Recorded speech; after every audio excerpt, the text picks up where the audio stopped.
د بامیانو سرپرست والي د اختر په لومړۍ ورځ د یاد ولایت له محبس څخه لیدنه وکړه. د بامیانو ولایت د مطبوعاتي دفتر په خپره شوې خبرپاڼه کې راغلي چې د یاد ولایت سرپرست والي مولوي عبدالله سرحدي د بامیانو ولایت د محبس له زندانیانو سره له نږدې ولیدل. له هغوی سره یې خبرې وکړې، د زندانیانو اړتیاوې او غوښتنې یې واورېدې او د اختر مبارکۍ ترڅنګ یې زندانیانو ته ډاډ ورکړ چې له دوی سره به زیاتی نه کیږي او ټول حقوق به یې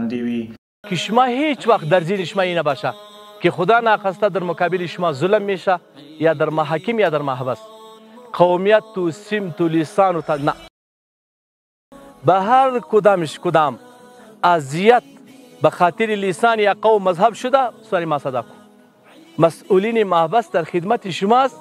که برای شما خدمت بکنه. دا یادونې وړ ده چې اوس مهال د هیواد په زندانونو کې ډیری زندانیان په کوچنیو او یا لویو جنایي جرمونو بندیان شوي دي چې یو شمېر یې د اختر په اړه د ځانګړو فرمانونو له مخې آزاد شوي هم دي.